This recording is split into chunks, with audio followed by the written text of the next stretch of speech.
Hey guys, so I'm going to do some highlights here for the press briefing that's for today from the press secretary. Just waiting on her to come out and brief the American people. Good afternoon, everybody. Good afternoon. How are we today? Good. During his inaugural address, President Trump promised that America would be a manufacturing nation once again, and liberal pundits mocked him for it. But those critics were proven wrong once again.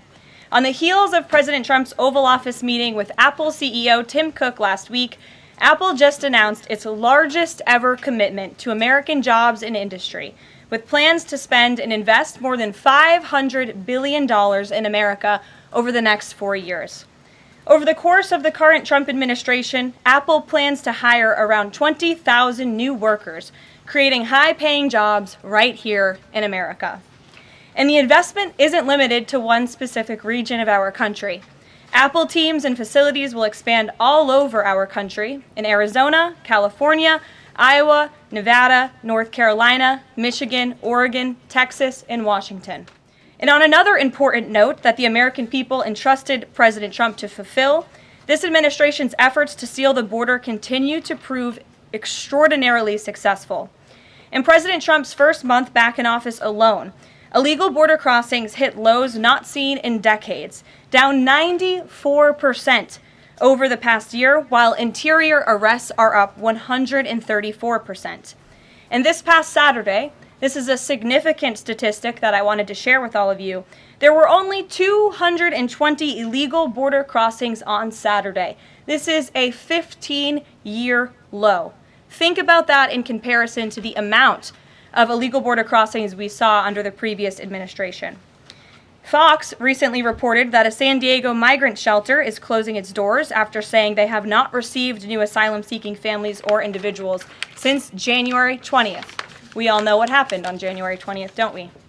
And yesterday, New York City Mayor Eric Adams announced that the massive Roosevelt Hotel migrant shelter in Manhattan will shut down in the next few months. We're also seeing a reverse migration effect. There are now verified reports from the Associated Press of migrants abandoning their journey to the United States and heading back home. Overall, the American people continue to overwhelmingly give President Trump very positive remarks.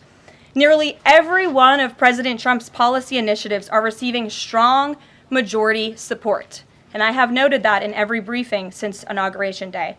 81% of Americans support deporting illegal migrant criminals from our nation's interior. 76% of Americans support the DOJ-led efforts of a full-scale investigation to find and eliminate fraud and waste in government expenditures. Again, this is from a Harvard-Harris poll, a very legitimate pollster. 76% of Americans support closing the border.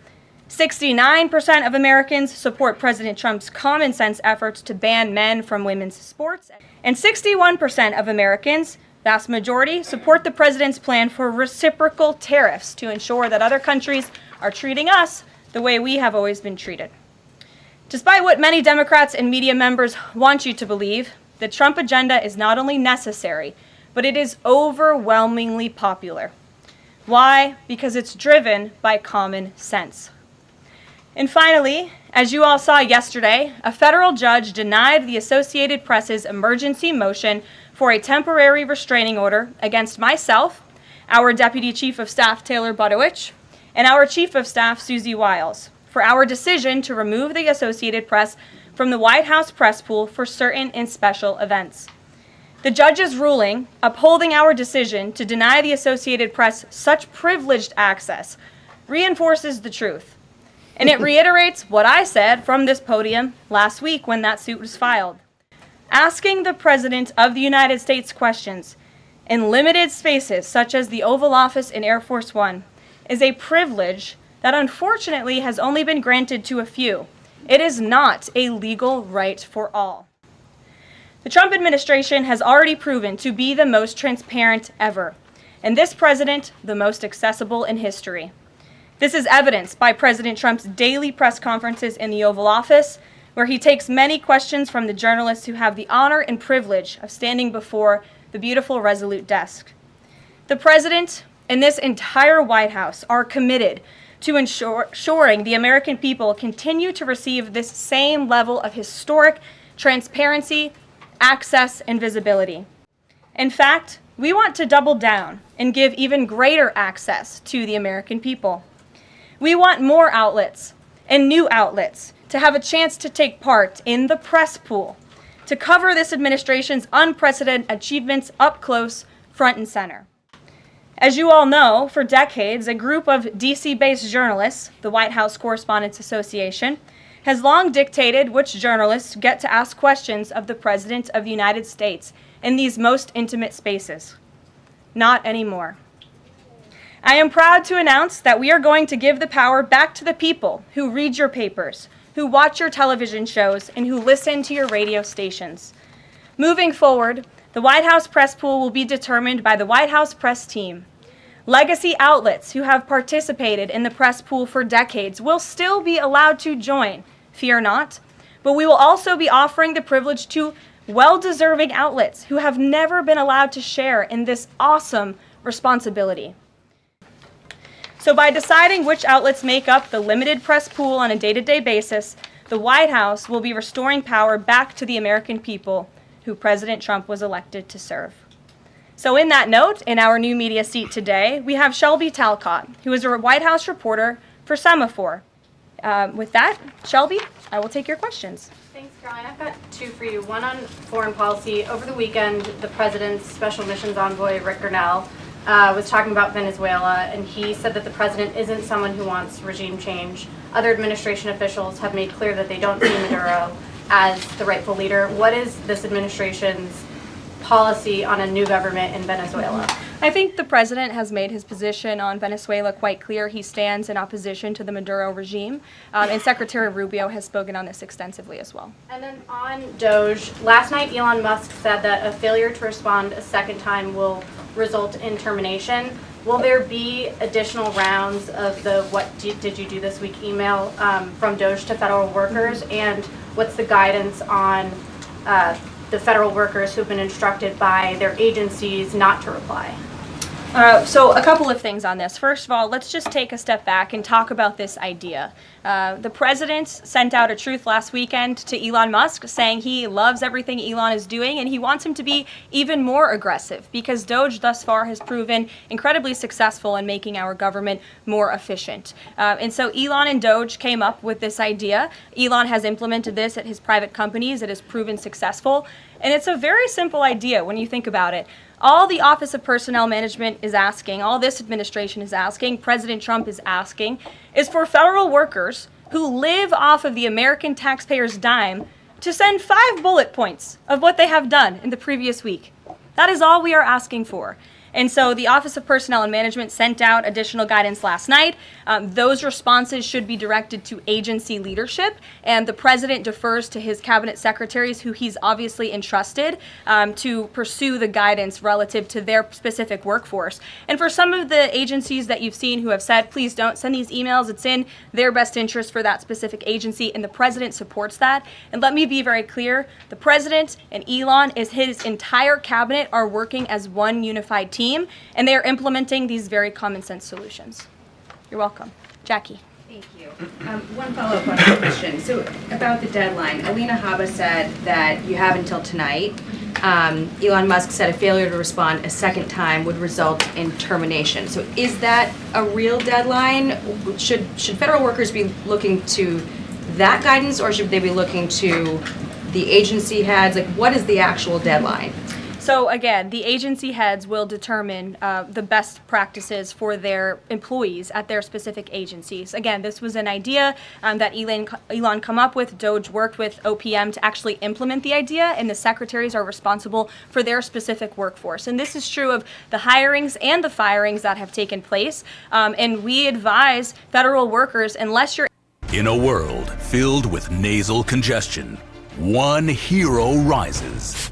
That we've had more than 1 million workers who have chosen to participate in this very simple task of, again, sending 5 bullet points to your direct supervisor or manager, CCing OPM. I actually participated in it myself. It took me about a minute and a half to think of 5 things I did last week. I do 5 things in about 10 minutes, and all federal workers should be working at the same pace that President Trump is working and moving. We have a country to save, and we want this federal government to be responsive to the needs of the American people who re-elected this president to have historic, massive reform, and that's what the intention of this idea is. Can you clarify one thing, though? Because Elon Musk also said that a reason that they wanted this 5 things email was just to see if people are actually alive, citing that there are some federal workers who might not even be alive.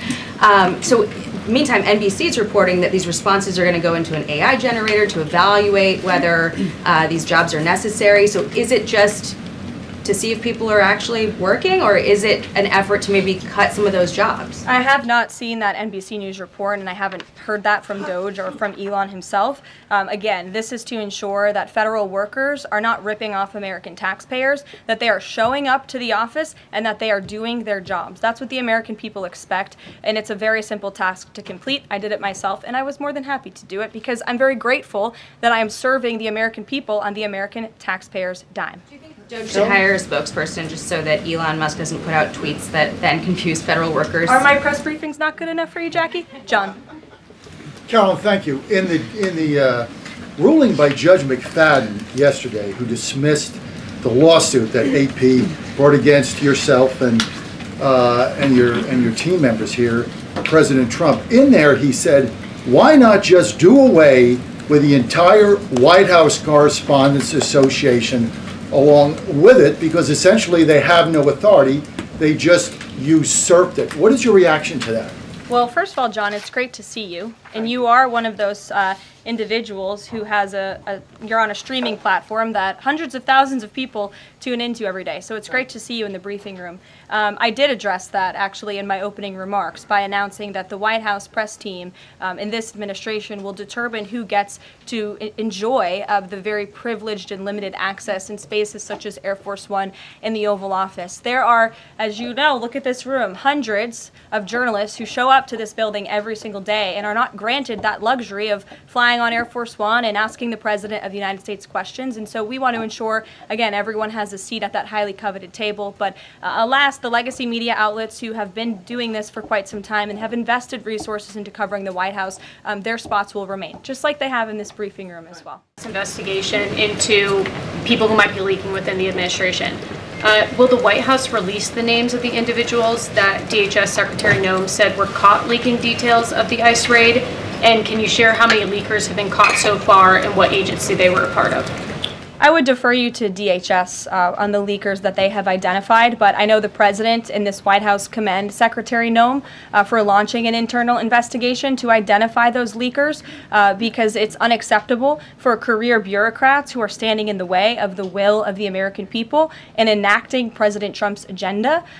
If they don't want to adhere to the will of the 77 million Americans who re-elected President Trump, then they should go find another job. And if they continue to leak information, especially information that is critical to protecting Border Patrol agents and ICE agents who are out there doing jobs that not many people are willing to do, putting their lives on the line to protect our national security, then those individuals absolutely should be fired. And this administration is committed to finding them.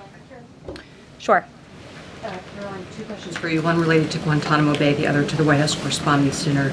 I wanted to get your response to some Washington Post reporting of the migrants who stayed over at Guantanamo Bay for the last 2 weeks. They told the Post they were rarely let outside.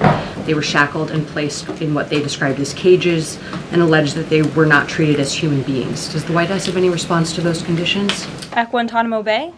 It's a promise the president campaigned on, that if you invade our nation's borders, if you break our country's laws, and if then you further commit heinous, brutal crimes in the interior of our country, like raping and murdering innocent, law-abiding women and girls, and committing heinous acts of violence, then you are going to be deported from this country, and you may be held at Guantanamo Bay. These are criminals we are talking about. Don't forget that. Sure. So U.S. consumer confidence fell this month the most since August of 2021. What is your message for Americans who are concerned about the impact of things such as tariffs on prices? Yeah, sure. Well, thank you for that question. It's obviously an important one. The president campaigned on reigniting the Trump economy and fixing the mess that was created by the previous administration. We know they created an economic and an inflation nightmare for the American people, and I'm not going to stand up here and lie to you like my predecessor did about the state of our economy. We understand there are people that are hurting, and this administration is wholeheartedly committed to ensuring that those individuals see relief and price reductions and tax cuts and in less regulations that are burdensome on their household and their businesses. And the president and this entire administration are focused on that every day. I can go through the very long list of economic actions this president has taken. I know you work for Bloomberg, so I'm sure you're well aware of them, but I can assure the American people that the president is very much focused on bringing down the cost of living crisis in this country that was created by the previous administration. Jeff. Karoline, I was wondering if is Elon Musk going to attend the president's first cabinet meeting tomorrow? He is, as a matter of fact. I spoke to the president about that before coming down here as well. And Elon, considering he is working alongside the president and our cabinet secretaries, this entire administration will be in attendance tomorrow just to talk about DOJ's efforts and how all of the cabinet secretaries are identifying waste, fraud, and abuse at their respective agencies. We look forward to the meeting tomorrow, and I think you'll be hearing from the president and his cabinet where they're on campus tomorrow. I hope you guys are excited. Since some of those cabinet members were caught off guard by the email from Nobody was Saturday. caught off guard. A few departments said they were caught off guard. The FBI was, the DOJ was. Did anonymous sources say that, or did the cabinet secretary say that? The cabinet secretaries and others have said that they were not aware that this was happening. So I'm wondering, will there be a give and take tomorrow at the cabinet meeting? Is Elon Musk or the president open to any type of dialogue about who is actually in charge of the chain of command of these workers? I would reject the premise of your question, Jeff. The cabinet secretaries have not said that. I know anonymous sources, probably career bureaucrats, have leaked that to many of you in this room.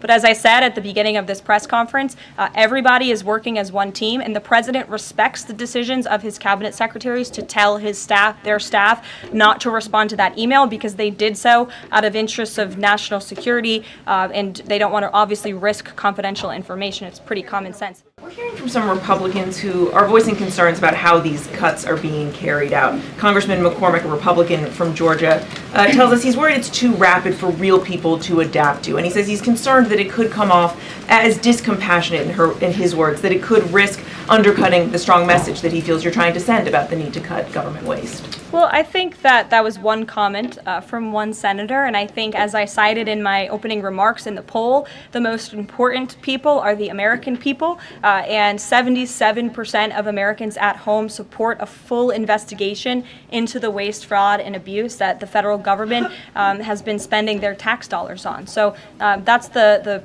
people the president cares about most, and that's why we're fulfilling this pledge. And again, it should come as no secret to anybody. The president campaigned on doing this. The Republican budget.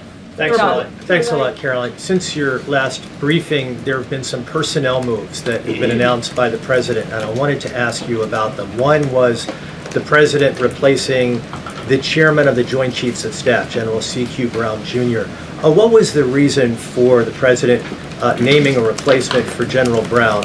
And then I'll follow up with another personnel announcement that's been made over the last few days. He thinks he's doing a bad job, and it's time for a shakeup at the Pentagon. They failed 7 audits in a row. The trust in our United States military amongst the war fighters is low. The president is shaking up the Pentagon and the Department of Defense, of course, with Secretary Hegseth leading, and he has the right to do that. It's actually quite common from administration to administration to do such a thing. The president, when he swore him in as the Chief of Staff for the Air Force, called him a great man and a great gentleman. Does he distance himself from the remarks that he made back in August of 2020? I think replacing him speaks for itself. There was one other one, if I'm sorry, thank you. On the FBI, the president also announced a new deputy director of the FBI, Dan Bongino. From what has been reported, and maybe this is not accurate reporting, you can tell me, the FBI director, Kash Patel, informed as the deputy who was a special agent currently at the FBI, and of course Mr. Bongino is not. What was the reason for naming Mr. Bongino to this position, and Was Mr. Patel not correct in making that assurance to those senators? I'm not sure if anybody in this room has listened to Mr. Bongino when he talks about the past corruption at the FBI, when he talks about his experience serving for the United States Secret Service. This is a man who loves his country and who has honorably served our country in ways that many people have not. He understands the depth of the corruption at these institutions, which the American people re-elected President Trump to shake up. And I think it's quite despicable to see many networks in this room who have had chyrons on their television screens labeling Mr. Bongino as a far-right podcaster.